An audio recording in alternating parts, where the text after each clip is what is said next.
Muy bien, vamos a tomar tiempo para recibir la palabra del Señor. Si usted tiene que ir al baño ya no es momento. Ya no es momento. Vamos a permanecer, vamos a escuchar, vamos a recibir la palabra del Señor. Amén. Antes de comenzar,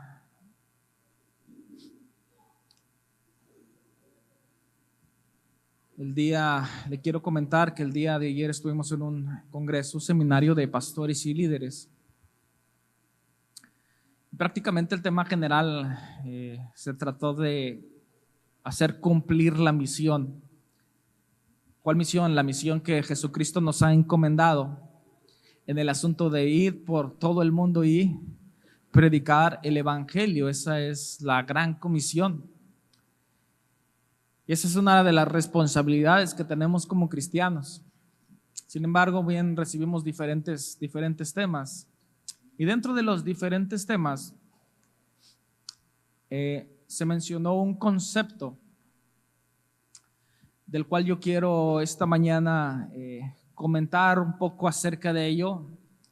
El concepto es muy profundo y no es precisamente lo que recibimos el día de ayer, sino que cuando me resalta esta palabra, y la palabra es quebrantamiento, cuando me resalta esta palabra, yo voy a la escritura para seguir estudiando un poco acerca de ello. Y precisamente eso es lo que yo quiero compartir esta mañana con ustedes. El libro de Isaías, capítulo 61, versículos 1 al 3. Libro de Isaías, capítulo 61, versículos 1 al 3.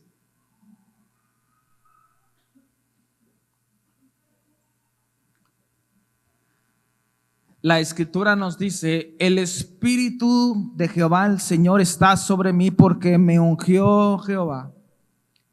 Me ha enviado a predicar buenas nuevas a los abatidos, a vendar a los quebrantados de corazón, a publicar libertad a los cautivos y a los presos apertura de cárcel,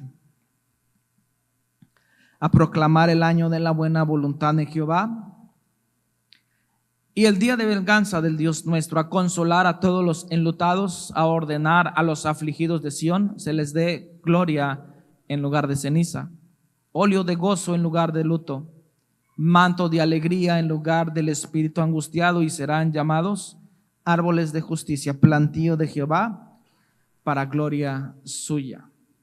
Bien, esta palabra la encontramos precisamente en el primer versículo. Él vino a vendar a los quebrantados de corazón.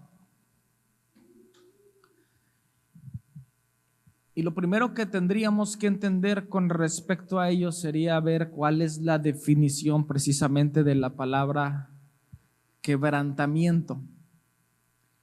Y esta palabra significa, entre algunos otros significados, aflicción. Aflicción.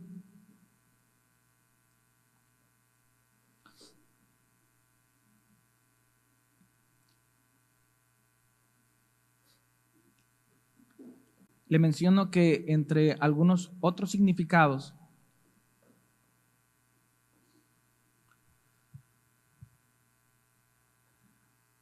porque también nos habla acerca de estar en angustia, posiblemente vivir dentro de un cuadro de tristeza, entre algunas otras cosas. Pero también tendríamos que pensar en el siguiente hecho. Por ejemplo, nosotros esta mañana elevamos un cántico delante del Señor. La primera alabanza que entonamos, ¿se acuerda cuál fue? Algunos tienen buena memoria, otros de plano.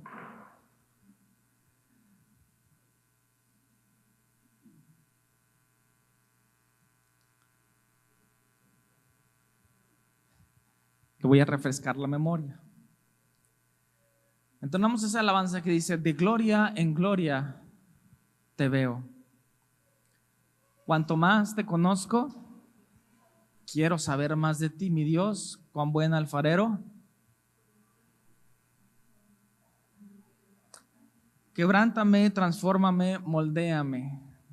Ahora, la pregunta es la siguiente: ¿qué tan conscientes nosotros estamos de lo que estamos diciendo? De lo que decimos, más bien.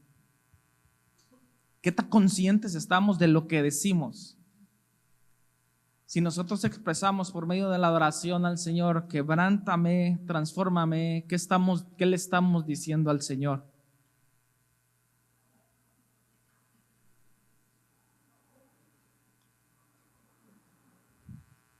Entonces, en esa situación, tal vez el significado del quebrantamiento no es el mismo.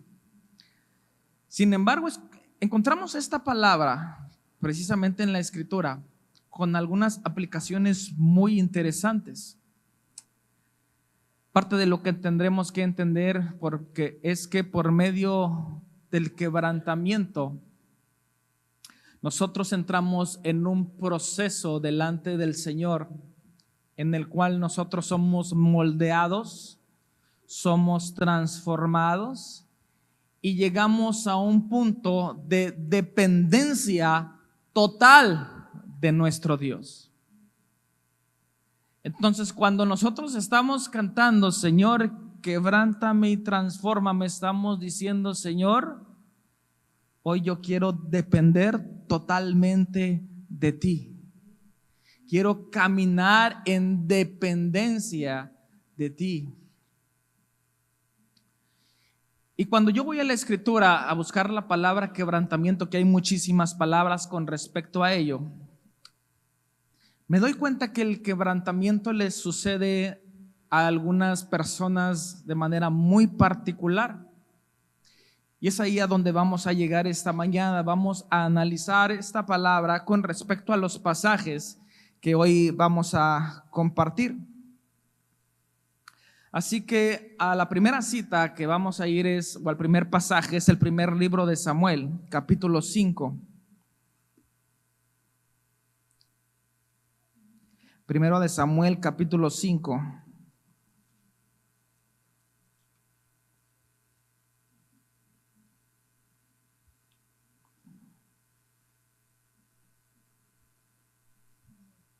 Versículo 9. Primero de Samuel, capítulo 5, versículo 9.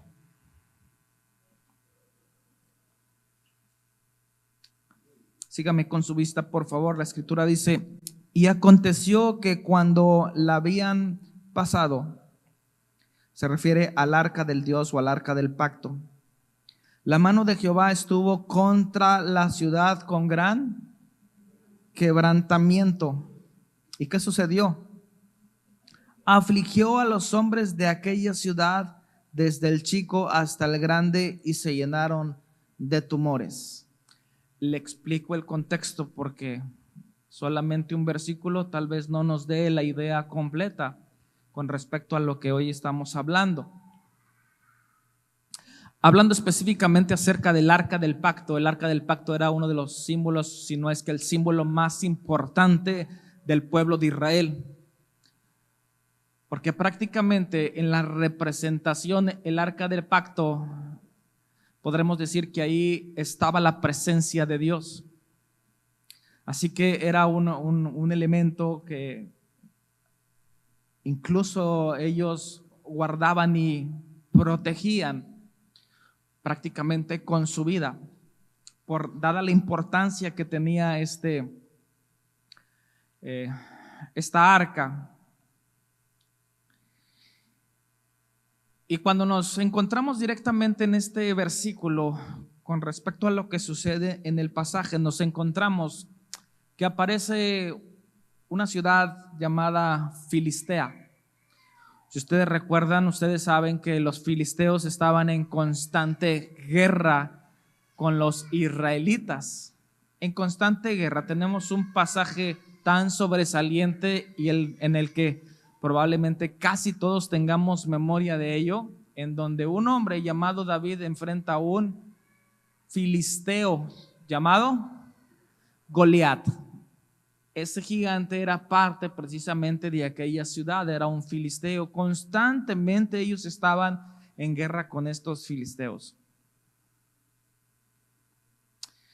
Y sucedió que en un momento donde había guerra, los filisteos llegaron y robaron el arca del pacto. Algunas cosas a reflexionar desde este momento son las siguientes.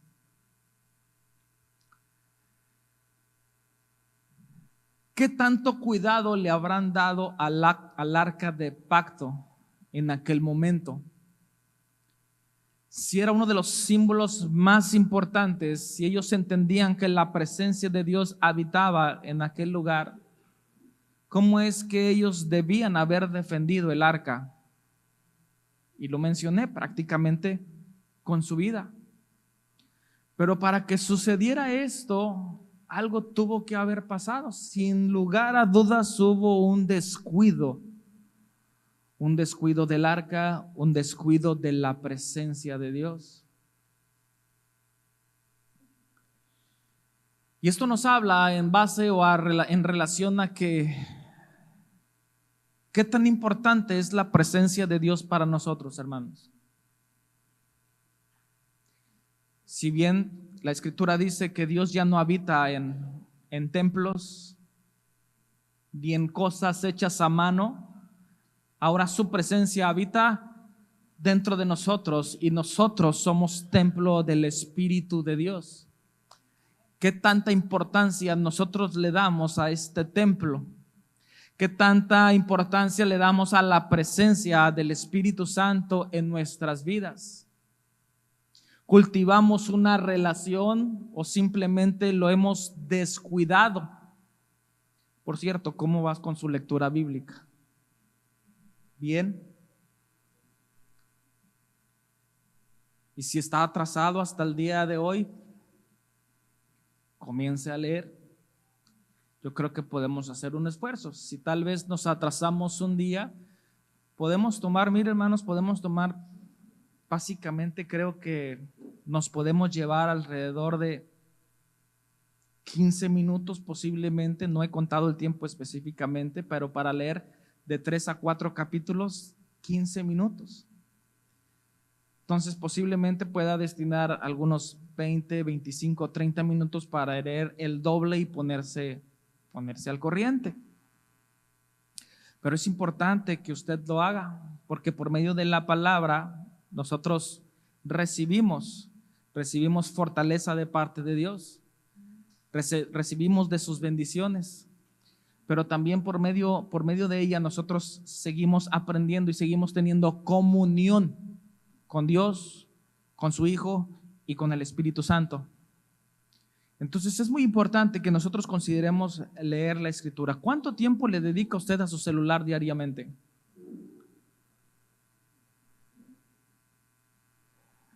Sabe que no sé si la mayoría de los teléfonos, pero algunos teléfonos inteligentes al final de la semana nos dice: tu promedio de consumo en la semana fue de 3 horas, 4, 5, 6, 7, 10 horas. Y para pensar que usted ha estado 10 horas en su celular y no es por un asunto de trabajo, es bastante complicado.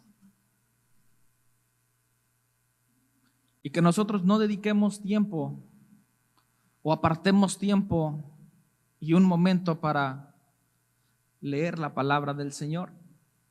Entonces, bien, lo dejo como una exhortación, hablando acerca de los ejercicios espirituales. Precisamente le había comentado semanas atrás que íbamos a comenzar un tiempo, o días atrás, un tiempo de ayuno. Bien, hermanos, vamos a comenzar el día de mañana. Realmente no pude hacer una programación de tiempos. Sin embargo, viendo algunas situaciones que han estado ocurriendo, creo que es prioritario que nosotros tomemos un tiempo para orar al Señor y para poder ayunar, para poder tomar un tiempo de ayuno. Así que la próxima semana vamos a ayunar durante los próximos 5 días, lunes, martes, miércoles, jueves y viernes.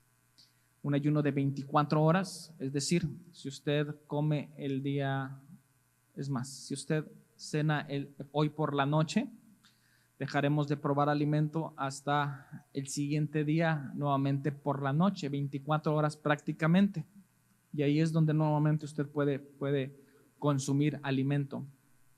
Y así sucesivamente. Si usted decide hacerlo el próximo día, es decir, el día de mañana, a partir de las 2 de la tarde, por poner un ejemplo, usted nuevamente vuelve a consumir alimentos el día martes a las 2 de la tarde. ¿Me expliqué? Me expliqué, y esto es un ayuno. ¿Por qué lo hacemos?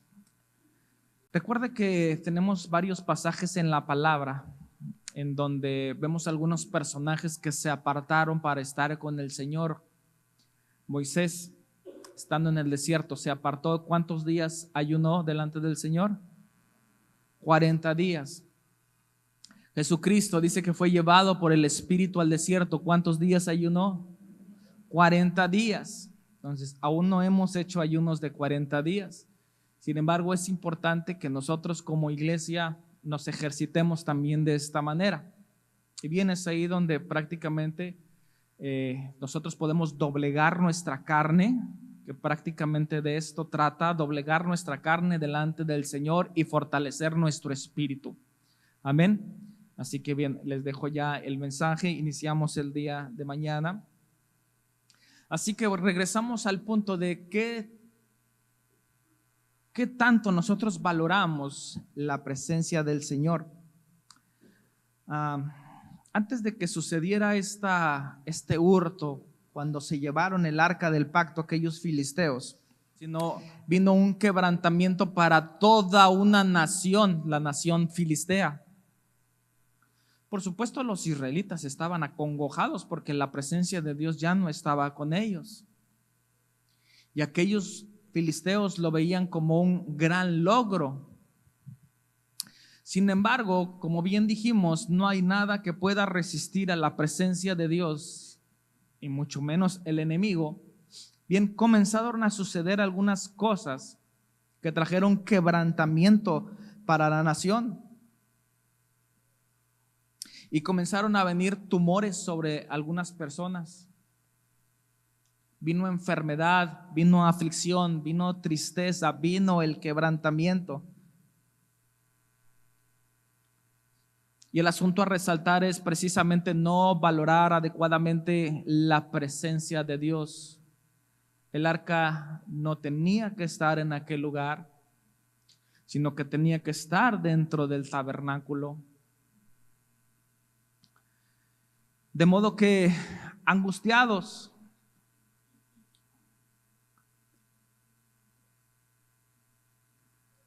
comenzaron a pedir instrucción acerca de lo que, más bien acerca de la forma, más bien para solucionar el problema. Y lo estoy pensando, me estoy tardando porque lo voy a llevar específicamente a lo que hicieron ellos. Capítulo 6, primero de Samuel, capítulo 6, versículo 1. Vea lo que sucedió. Estuvo el arca de Jehová en la tierra de los filisteos. ¿Cuánto tiempo estuvo? 7 meses. Y en esos 7 meses ellos recibieron quebrantamiento de parte de Dios. Entonces los filisteos, llamando a los sacerdotes, ¿y a quiénes consultaron? Sacerdotes. Evidentemente no eran sacerdotes de los israelitas, eran sacerdotes de los filisteos, quienes servían a los ídolos, sacerdotes y adivinos. Entonces, primera situación, ¿la consulta era correcta? Hay gente tan desesperada que lamentablemente, cuando no espera o no sabe esperar una respuesta de parte de Dios, tiende a buscar otros recursos. Y esto se vuelve tan peligroso. El día de ayer nos estaban comentando precisamente acerca de ello. Dice, yo conozco gente cristiana, y yo lo pongo entre comillas, yo no sé si son cristianos o no son cristianos, porque un cristiano no se acerca al adivino, un cristiano no se acerca al hechicero. Pero hay gente tan desesperada que asiste a la iglesia y que al momento de no tener una respuesta de parte de Dios, entonces comienza a buscar y posiblemente tratar de encontrar una solución a sus problemas. Pero eso es una situación totalmente terrible para el ser humano. Y esto fue lo que los filisteos hicieron. Bien, ellos no conocían el procedimiento, no conocían la forma, así que a donde pudieron recurrir, ellos recurrieron con sus sacerdotes y con sus adivinos. Aún así, pregunta, ¿encontraron respuesta? Sí encontraron respuesta. Le voy a decir por qué. Les preguntaron, ¿qué haremos del arca de Jehová? Hacednos saber de qué manera la hemos de volver a enviar a su lugar. Comenzaron a tener temor del arca del pacto. Versículo 3, ellos dijeron, si envías el arca de Dios de Israel, no la envíes vacía. Es decir, ellos conocían un principio. Es un principio bíblico, pero es un principio que también el mundo conoce. Entonces ellos dijeron, cuando la envíes, no la envíes sola, envía ofrenda juntamente con ella, no la envíes sola. No la envíes vacía, sino pagadle la expiación. Entonces, ¿qué va a ocurrir? Seréis sanos y conoceréis por qué no se apartó de vosotros su mano. Y ellos dijeron, ¿y qué será la expiación que le pagaremos? Ellos respondieron, conforme al número de los príncipes de los filisteos, 5 tumores de oro. Respecto a lo que ellos habían recibido, recibieron de enfermedad tumores. Además entregaron ratones de oro. Evidentemente objetos como estos no eran bien vistos ni recibidos por los israelitas. Conocemos bien la ley, ¿no? Pero esa era la forma de ellos poder pagar el asunto, ¿no? Y poder devolver. Así que ellos tenían claro, no siendo parte del pueblo de Israel, ellos tenían en claro que siempre era importante dar ofrendas a sus dioses, en este caso a sus dioses, pero ellos estaban haciendo un pago para el Dios de Israel. A veces ni el propio cristiano quiere ofrendar a su Dios. Y si se da cuenta, tenemos que entender, porque este es un principio general, no es solamente para los cristianos. ¿Por qué muchos son prosperados dentro y fuera de la iglesia? Hay muchísimas personas que hacen labor social y que ayudan al prójimo y lo hacen de buena manera, aún sin ser salvos, y que conforme ellos dan, pues también de manera recíproca reciben bendición, porque este es un principio general. Pero a veces ni el mismo cristiano lo entiende de esta manera, y a veces el cristiano se queja porque el impío es prosperado y porque el cristiano no, porque a veces el impío actúa de cierta manera con respecto a esto específicamente, y el cristiano a veces es tan... Yo le dije en alguna ocasión, hermanos, demos buen testimonio a donde vamos. Cuando llegamos a un restaurante, por ejemplo, si usted tiene la capacidad de ir a un restaurante, aunque sea alguna ocasión especial, usted tiene que considerar que en cada restaurante siempre se da una propina para los meseros, ¿no es así? Algunas maneras de manera prácticamente muy exigente, pero generalmente es una propina voluntaria. Y muchas veces el cristiano es el del mal ejemplo, porque los mismos meseros reconocen la persona que les da la propina, en el sentido de que si una persona les dejó por la misma cantidad de alimentos, les dejó 100 pesos, a veces el cristiano saca y le deja 5 pesos. Y a veces los mismos meseros dicen, es que este es hermano. Y la verdad es que esto es una tristeza, es una vergüenza para nosotros. Se lo digo como algo muy personal.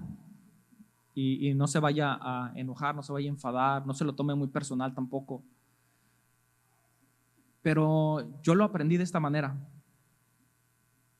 Y en algún momento, digo, si tengo que hablar de esto, pues en algún momento sí fui de esos tacaños, en los que llegaba a un restaurante y pues, ¿por qué voy a dejar, no? Pero ahora la mayoría de las veces que tengo oportunidad de ir a un restaurante, y muchas veces no solamente dejo el 10%, que es lo que normalmente dejamos, sino dejo un poco más. Y yo pienso que si de algo puedo ser de bendición para alguien, yo lo hago. Y yo he visto cómo de alguna manera también el Señor ha bendecido mi vida. Hay que saber a quién, eso es importante, ¿verdad? Porque no es que se le dé a cualquiera, porque algunos son nada más mañosos. Si usted está en la calle, por ejemplo, hay mucho mañoso en la calle, pero hay quienes verdaderamente tienen necesidad. Y entonces piensen ellos, si usted tiene la capacidad de ir a un restaurante, entonces piense en la capacidad también de darle una buena propina a su mesero, ¿verdad? Se la dejo ahí nada más, ¿verdad? No es algo que venga en la Biblia, no es algo que lo esté obligando yo a hacer, considérelo, porque es importante dar un buen testimonio. ¿Y qué tal si dicen, ay caray, la propina que me dejó, y son de hermanos, qué raro? Qué diferente, ¿no? Y ellos se dan cuenta, hermanos, de la forma en que nosotros hablamos, si es que habla correctamente. Se dan cuenta porque nosotros, cuando vamos a ingerir los alimentos, antes de ingerir los alimentos, oramos por los alimentos, si es que ora por los alimentos. Y los meseros se dan cuenta de todo. Entonces dice, mira, qué buena propina. ¿Y eso qué es, hermano? Pues gracias a Dios que nos permite bendecir a otros. Así que bien, nada más se lo dejo ahí, por el asunto de que qué tan importante es que consideramos ofrendar al Señor. Ese es otro tema, pero lo consideré como un paréntesis. Así que 7 meses después envían el arca, consideran no enviarla vacía. Y hay algo muy importante en el versículo 7 también que encontramos ahí. Dice la escritura, haced pues ahora un carro nuevo y tomad luego 2 vacas que críen, a las cuales no haya sido puesto yugo, y uncid las vacas al carro y haced volver sus becerros de detrás de ellas a casa. Es decir, ellos lo consideraron tan importante que ellos dijeron, no me lo montes en cualquier carreta. Esto es importante. No solamente lleves una ofrenda, presentes una ofrenda, sino también colócalo en un carro nuevo. Y ahí es donde los sacerdotes y los adivinos dieron respuesta sobre el asunto de cómo trasladar el arca nuevamente a los israelitas. Bien, el asunto principal en este pasaje, dentro de todo lo que comentamos, es el asunto del quebrantamiento y cómo Dios trajo quebrantamiento a aquella nación por el asunto de no saber valorar adecuadamente la presencia de Dios. Por lo tanto, en el traslado nos encontramos en la escritura con que el arca llega a un lugar llamado Kiriat Jeraim, 1 de Samuel capítulo 6 versículo 21.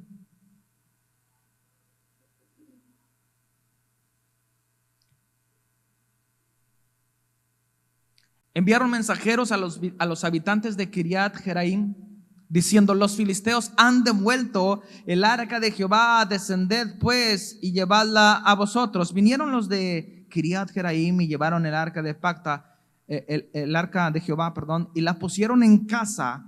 ¿De quién? De Abinadab. ¿Quién era Abinadab? Enseguida le digo: situada en el collado, y santificaron a Eleazar su hijo. ¿Para qué? Para que guardase el arca del pacto. Dentro de la ley, ¿quiénes eran aquellos que tenían que ser santificados para cuidar el arca?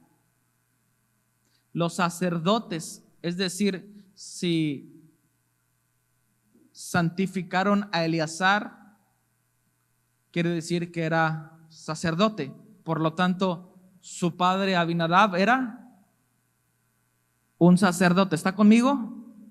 Es importante lo que le estoy mencionando.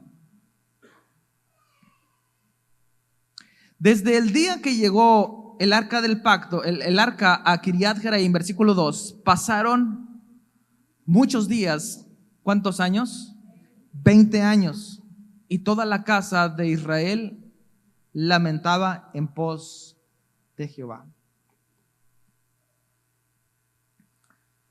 Una vez que regresa el arca, permanece en la casa de este hombre durante 20 años. Pasaron 20 años hasta en donde nos encontramos ahora con el periodo del reinado de David. Saúl ya había sido desechado. Ahora viene el periodo de este reinado, de este hombre llamado David. Y llegó un momento ahora en donde David intenta regresar el arca a Jerusalén. Porque David dijo: este es el lugar donde el arca tiene que estar.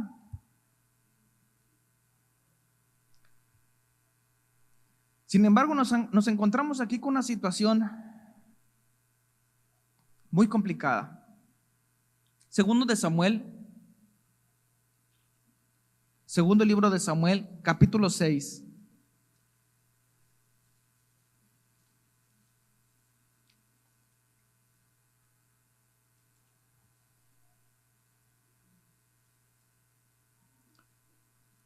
Versículo 3.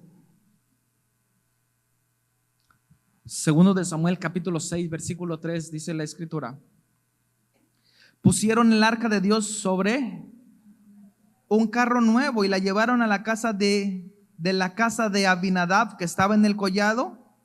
Y Usa y Ahío, hijos de Abinadab, guiaban el carro nuevo. Y cuando lo llevaban de la casa de Abinadab, que estaba en el collado con el arca de Dios, Ahío iba delante del arca. Ahora pregunta, con el conocimiento que usted y yo tenemos: ¿era la manera correcta de llevar el arca? ¿Era la manera correcta de llevar el arca?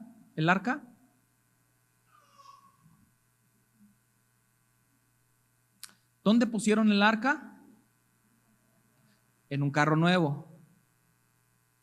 El arca era importante. Había que colocarlo en un carro nuevo. ¿Sí? ¿Y por qué?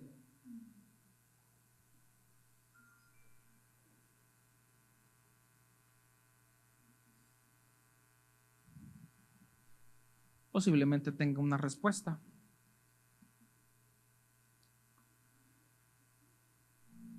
Pero tendremos que ir a la escritura para conocer si realmente esta era la forma correcta de llevar el arca.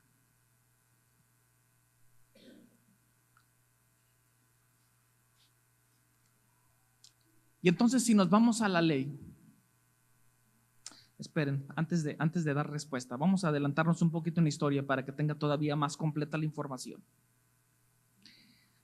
Versículo 5: y David y toda la casa de Israel danzaban delante de Jehová con toda clase de instrumentos de madera, de haya, con arpas, salterios, panderos, flautas y címbalos. Cuando llegaron a la era de Nacón, Usa extendió su mano al arca de Dios y la sostuvo. ¿Por qué?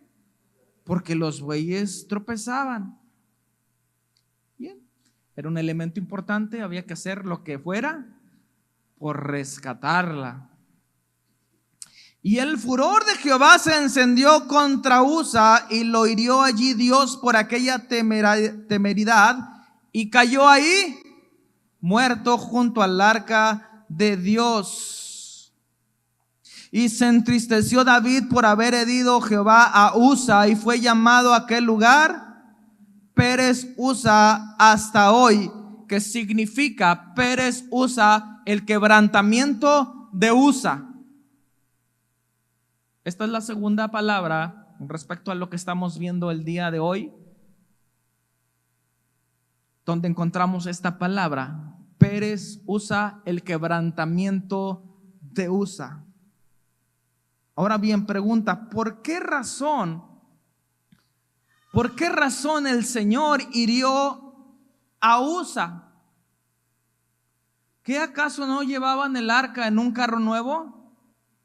¿Qué acaso no hizo todo lo posible para que el arca no cayera? ¿El arca era importante? Sí. ¿Por qué razón Dios hirió a Usa? ¿Por qué Dios trajo quebrantamiento sobre aquel hombre? Bien, el quebrantamiento vino a causa de la ignorancia.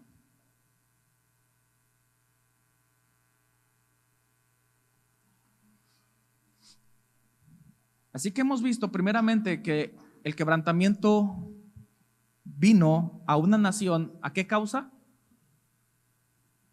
¿A qué causa? Por causa de no valorar adecuadamente la presencia de Dios. Ahora nos encontramos otra causa. ¿Cuál es la causa? La ignorancia. Y le voy a decir por qué. Abinadab era sacerdote, conocía la ley, es decir, él sabía y conocía la manera en que el arca del pacto tenía que ser transportada. Pero posiblemente él como padre no transmitió el conocimiento a su hijo. Que entonces las siguientes generaciones crecieron en ignorancia. Se fija la responsabilidad de padre. Y entonces se corta prácticamente una línea. Y enseguida se siguen repitiendo patrones a causa precisamente de la ignorancia. Hay un escritor, filósofo español, se llama Jorge Santollana. En su obra La vida de la razón, él escribe lo siguiente: quienes no pueden recordar el pasado están condenados a repetirlo. Algunos utilizan esta frase utilizando la palabra historia. Quienes no conocen su historia, quienes no conocen su pasado, están condenados a repetirlo. Pero la verdad es que la frase como tal es la siguiente: quienes no pueden recordar el pasado, no la historia, el pasado, están condenados a repetirlo. Es decir, si no se toman acciones, precisamente esas acciones o la consecuencia de las acciones se van a repetir generación tras generación. Y precisamente fue lo que sucedió con el pueblo de Israel. Cuando nos encontramos ya con periodos de reyes malvados, los hijos continuaron haciendo lo mismo, los nietos continuaron haciendo lo mismo, los bisnietos continuaron con lo mismo, hasta que un día un rey se levantó y dijo: ¿pero qué es lo que el Señor nos dice en la ley? Y entonces tuvieron que ir a desempolvar la ley que estaba escrita para saber lo que Dios quería acerca de su pueblo. Lo mismo sucedió con aquellos sacerdotes, no transmitieron la información adecuadamente. Por lo tanto, entonces tomaron el arca y la pusieron en un carro nuevo. ¿De dónde sacaron que tenían que llevarla en un carro nuevo? ¿De dónde lo sacaron? Ya le di toda la historia.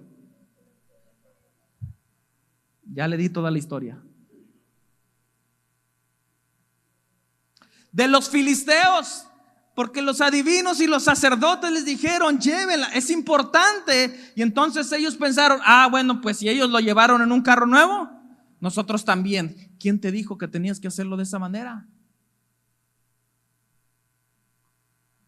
Entonces vino un quebrantamiento por esa causa. ¿Quién nos ha dicho que tenemos que hacer ciertas cosas de cierta manera?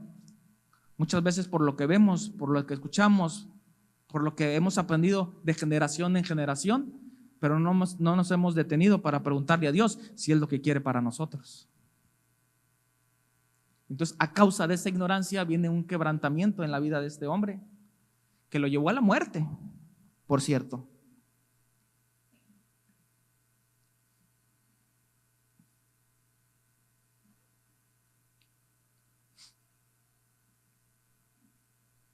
Así que es importante, hermanos, que nosotros podamos tomar en cuenta lo que la palabra de Dios nos dice y que nosotros podamos precisamente transmitir esa información a nuestras siguientes generaciones. Por último, si hablamos de quebrantamiento, esto es algo que sucedió, uno, a un pueblo extranjero, dos, a un grupo de personas que pertenecían al pueblo de Dios, pero por ignorancia recibieron el castigo de parte de Dios. Por último, ¿cuál es el quebrantamiento que nosotros necesitamos, pues? Vuelvo a aquel cántico. Si nosotros cantamos, Señor, quebrántame, transfórmame, ¿qué clase de quebrantamiento necesitamos? La buena noticia es que en el libro de Isaías, la porción que leímos al inicio, es que Jesucristo vino a dar libertad a los quebrantados de corazón.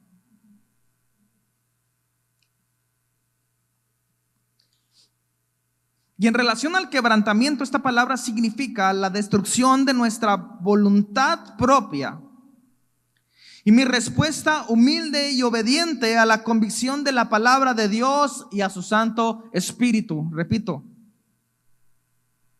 la destrucción de nuestra propia voluntad. Señor, ya no es lo que yo quiero, sino lo que tú quieres.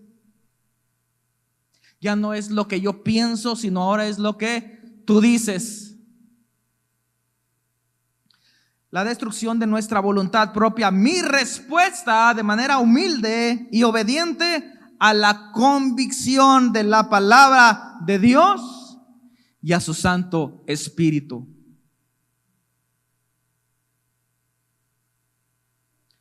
Alguien dijo que el quebrantamiento era parte del proceso del cristiano. Un quebrantamiento es diferente al proceso de santificación.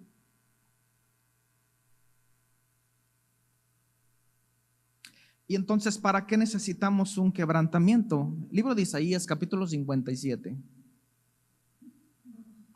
Isaías, capítulo 57.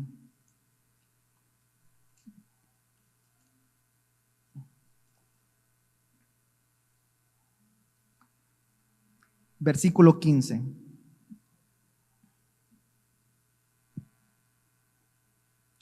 Isaías 57, 15. Porque así dijo, ¿quién? El alto y sublime, el que habita la eternidad y cuyo nombre es el Santo. Yo habito en la altura y en la santidad y con él quebrantado y humilde de espíritu. ¿Para qué? Para hacer vivir el espíritu de los humildes y para vivificar el corazón del quebrantado. Es decir, el quebrantamiento es necesario para vivificar el corazón. Y cuando hablamos acerca de ser vivificados, es pensar en que necesitamos vida en lugar de muerte. Y el Señor trae por medio de su Espíritu, dice yo, el alto y el sublime, para vivificar al que está quebrantado. Salmo capítulo 51, versículo 8.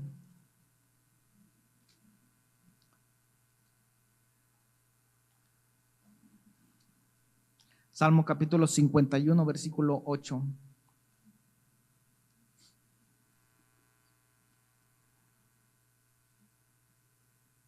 Hazme oír gozo y alegría, y se recrearán los huesos que has abatido. Es decir, necesitamos el quebrantamiento para la sanidad del alma. para la sanidad del alma. ¿Cuántos hoy viven angustiados? Viven en medio de la tristeza, de la amargura. Salmo 51 es el salmo del arrepentimiento de David.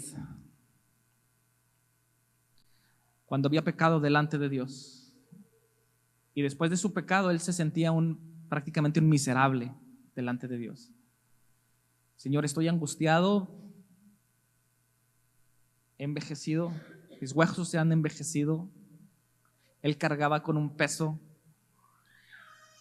que posiblemente no podía ni soportar.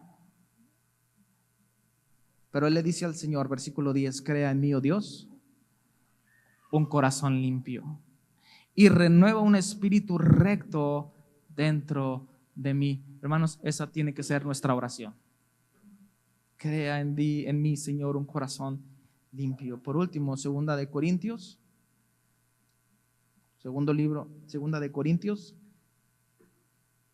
capítulo 12.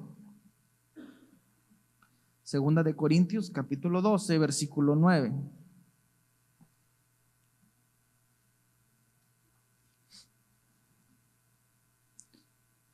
Muchos conocen este versículo, en donde el apóstol Pablo se expresa de la siguiente manera, diciendo: yo ya he rogado 3 veces al Padre, quita este aguijón. Bien, ayer también nos platicaron un poquito acerca de ello y sobre el asunto del aguijón. Se dice que en la antigüedad el ejército enemigo ponía en el piso o debajo de la tierra algunos objetos de manera con puntas que parecían aguijones, precisamente para que cuando llegara el ejército enemigo, al pasar por aquel lugar, trajera un dolor insoportable sobre sus pies. No los mataba, pero traía un dolor intenso sobre su vida. Ese era el objeto al cual hace referencia al aguijón, no precisamente un aguijón de abeja, una picadura de abeja, no. Algunos tienen algunas otras ideas respecto a situación de enfermedad y demás, pero bien, creo que tomando el contexto, la cultura y los tiempos, podemos pensar que era un objeto de esta forma y que traía un dolor que era insoportable. Por lo cual dijo el apóstol Pablo: yo ya he rogado 3 veces al Señor que me quite este aguijón de mi carne. ¿Y qué me dijo él? Solo me dijo: bástate mi gracia, porque mi poder se perfecciona en la debilidad. Mi poder se perfecciona en la debilidad.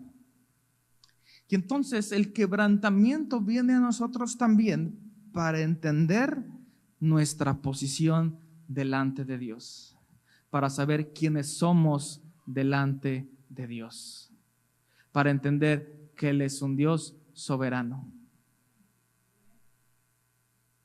para entender que aún en medio del dolor y la aflicción, Él está con nosotros. ¿Le quitó ese aguijón de la carne? ¿No se lo quitó? Y esto es para que no se le olvidara que su gracia era suficiente. Era suficiente. Así que al menos 3 aspectos por los cuales nosotros necesitamos un quebrantamiento de parte de Dios. Antes de terminar, regreso un poquito para finalizar la historia del asunto de el arca del pacto. Muere un hombre, aquel hombre llamado Usa. ¿Por qué razón muere? El rey David se entristece en demasía en su corazón y comienza a reflexionar: ¿qué hemos hecho mal? ¿Qué procedimiento hicimos mal?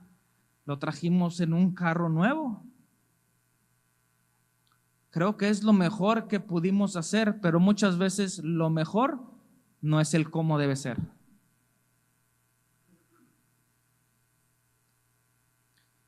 Y entonces David dijo, tenemos que ir nuevamente a la ley de Dios. Mientras tanto, el arca permaneció en una casa de un hombre llamado Obed-edom. ¿Cuántos meses estuvo el arca en esa casa? ¿Cuántos? ¿Y qué dice la Biblia? Que Jehová lo prosperó en demasía. ¿A qué causa? ¿Por qué causa fue prosperado? Pregunta: ¿cuántos años duró en casa de Abinadab? 20 años. ¿Cuánto tiempo duró en casa de Obed-edom? 3 meses.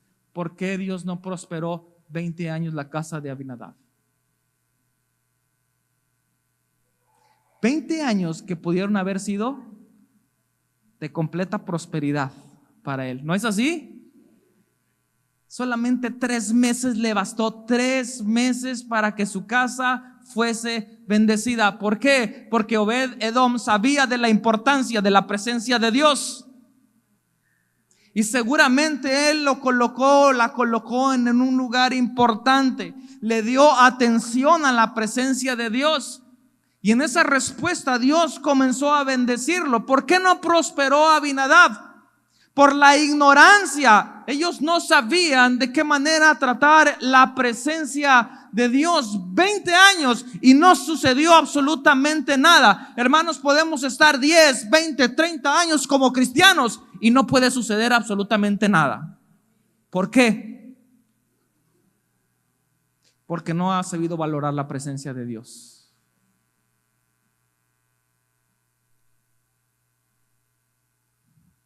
Pudiera estar 1 día, 2, 3, 5 días, una semana, y el Señor comienza a bendecir, a prosperar, a llenar. Y entonces pensamos, bien, ¿qué diferencia tiene este?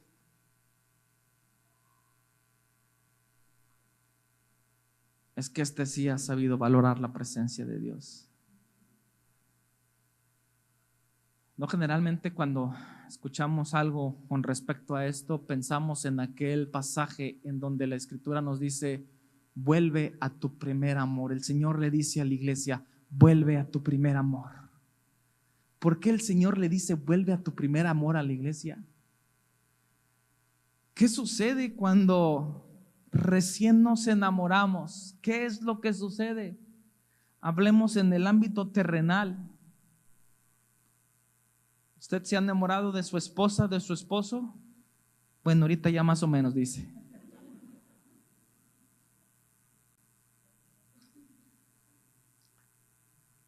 Pero cuando eran novios, no hubo un enamoramiento, ¿no? Y que el hombre no sabía ni qué hacer con ella y que le abría la puerta del carro. Costumbres antiguas. Decimos que costumbres no deben de pasar, pero muchos las hemos dejado de hacer. Y llegaba con una rosa y llevaba con un ramo de flores. Pero pasaron 20 años y no ha sucedido absolutamente nada. Pero cuando comenzó aquel enamoramiento, y entonces el Señor le dice a la iglesia, tal vez te has quedado enfrascado en las actividades, en los programas, en el solo hecho de asistir al templo, estar con la congregación, pero has olvidado tu primer amor.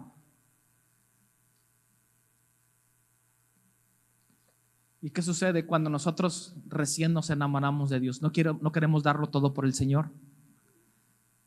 No queremos entregar nuestra vida. Pero pasan los años y parece que eso se va enfriando.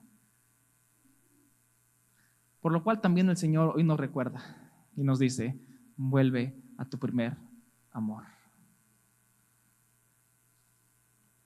No dejes las cosas por las cuales posiblemente en algún momento te esforzaste.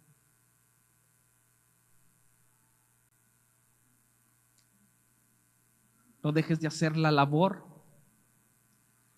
que debías hacer Porque todos hemos sido llamados, ¿no es así? Todos hemos sido llamados. Algunos ya o muchos ya con años de experiencia, digamos, en el evangelio, con diferentes responsabilidades, hoy han dejado las responsabilidades. Regresa, vuelve a tu primer amor. Y entonces, para finalizar, David regresa a las escrituras, regresa a la ley. Y entonces se da cuenta, hemos estado haciendo las cosas mal. Pensamos, porque así lo vimos, y peor lo vieron de los extranjeros, de los enemigos, que esta era la manera correcta, pero la ley, la palabra de Dios nos dice que el arca tiene que ser transportada por sacerdotes o por levitas, y el arca de ninguna manera se puede tocar.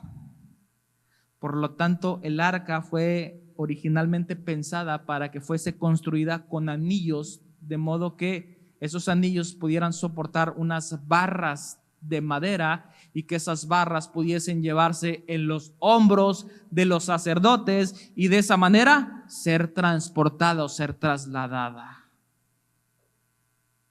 ¿Así de fácil? Sí, así de fácil. ¿Qué sucedió? Que la ignorancia los mató, el desconocimiento los mató. Y todavía llegó el arca, lo encontramos aquí en los pasajes de Samuel. Todavía llegó el arca y los curiosos llegaron y comenzaron a abrirla. Se enfermaron, es más, se murieron por el hecho de abrirle el arca del pacto. Nadie tenía derecho de abrir el arca del pacto, estaba escrito. ¿Sabe cuántos se murieron? Parece cosa de locos. Aquí lo puede encontrar en la palabra, 50,000 hombres. Una cosa de locos. Por caminar en la ignorancia. Pero David finalmente lo entendió. Regresa al arca a Jerusalén. Construye un tabernáculo para que fuese guardado. Y cuando recibió el arca, dice la palabra, que la recibió con tanto gozo que no le importó ni siquiera su posición de rey. Se quitó sus ropas reales y comenzó a exaltar al Señor con cántico y con danza, porque el arca del Señor había regresado, porque la presencia del Señor había regresado. Ahora, hermanos, no es que la presencia del Señor en este momento venga, se vaya, venga y se vaya.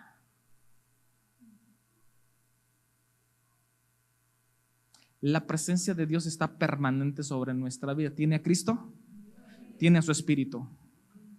El Espíritu Santo no es un invitado. ¿Lo tenemos claro? Ven Espíritu y viene y luego ya te puedes ir. No. El Espíritu vive de manera permanente. ¿Dónde tenemos que hacer énfasis? En el asunto del cuidado. Y que nosotros hemos descuidado precisamente a su Espíritu Santo dentro de nuestras vidas. Y es aquí donde nosotros tenemos que reflexionar. Pasamos por 2 quebrantamientos, ya lo dijimos, a causa de no darle la importancia de vida, otro a causa de la ignorancia, pero entendemos que ese quebrantamiento que sucedió con aquellos hombres, ahora, por medio de aquel que es puesto delante de Cristo, ahora vivifica nuestro cuerpo, nuestro corazón, ahora trae sanidad al alma, ahora nos hace entender qué posición tenemos delante de Dios, que Él es el alto y el sublime. Por lo cual nosotros tenemos que rendir total reverencia.